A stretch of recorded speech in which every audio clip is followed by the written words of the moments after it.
Hey yo, it's March the 9th, 2016, and I know you've seen the video, the number of videos that happened to come out yesterday. I know you've seen them. Alright, so let's get that out of the way. And I'm talking about the cell phone video captured by Shawna, as well as other various videos detailing what had happened in Oregon this January when a man named Jeanette Finicum, now that's a name that you ain't never gonna forget, me neither. When this man was murdered in cold blood. I made a few videos. I know that there's plenty of folks out there who made videos concerning this, kicked up a little dust concerning this. But I made some videos in which where I just pointed out the basic truth, what was right in front of your eyes. I said, hey, listen, we probably don't want to have this keep going on. This is some shit that I don't like. All right? And on a couple of the videos, I noticed that they kind of tapered off. Don't blame them.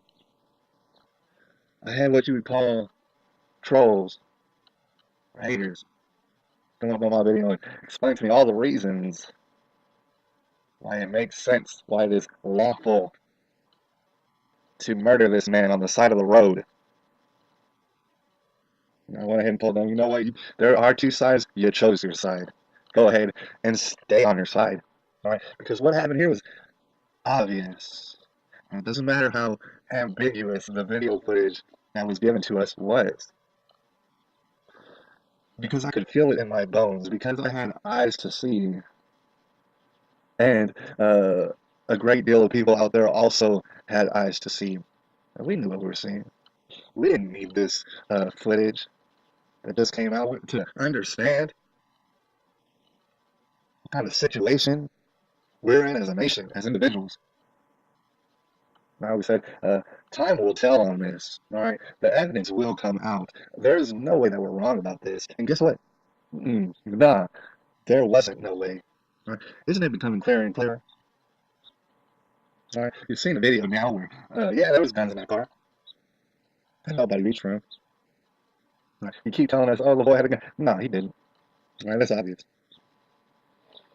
All right, you've seen women in that car begging and pleading to just not be shot to death. I'm saying you've seen folks that were absolutely, by every metric, by definition, terrorized, and yet you're like, oh, but Lavoie, he was acting a little nutballs. Yeah, you would act nutballs if you were continuously terrorized. You know what I'm saying? You come out with all sorts of excuses. Me myself, I'm not Mormon. All right, but you come out saying, oh, he's some crazy Mormon. He deserves to get shot to death like a dog on the side of the street. Right? It's lawful. That's why.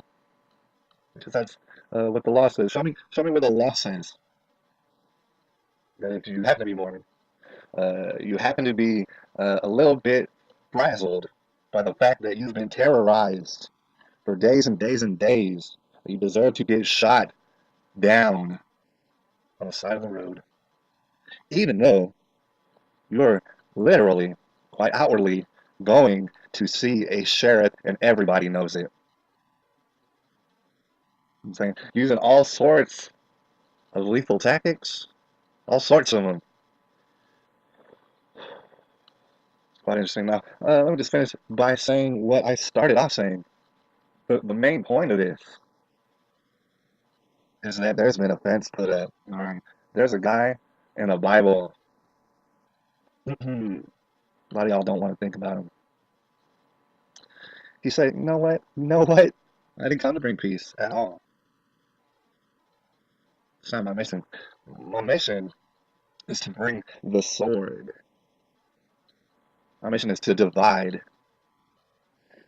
my people and everybody else. And that's what took place right there in Oregon. People became divided. All right. Some people laughed and scoffed and giggled and took great pleasure in the murdering of someone for basically not much reason at all.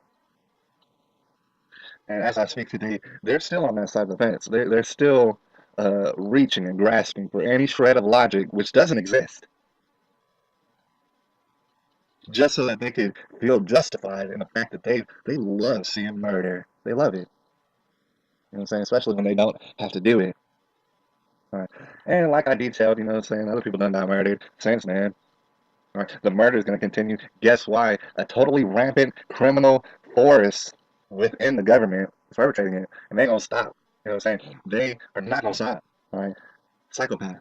All right. They're in it to the end with their evil ways. Right? And then not only that, you got people like Aaron Bundy, and I'm sure he's not the only one, who are up in solitary confinement right now, like as if everything wasn't already bad enough. You're going to basically torture this man. And now you're going to have people out there, same people on the other side, they're going to be like, well, you know what? He's so dangerous. He's so dangerous. You got to torture him.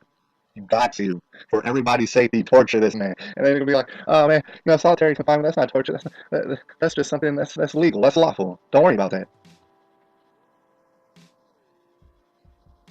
They're absolutely in love with lies. And they'll cling to lies to the very bitter end. Knowing this, well, what's the use of them? What is the use of these folks besides to shed a light on them? Trust me, you think you can hide from the light? You think you can hide from it in the darkness forever? We're living in a tribulation, right? It's the end of days. Your days are numbered, my days are numbered.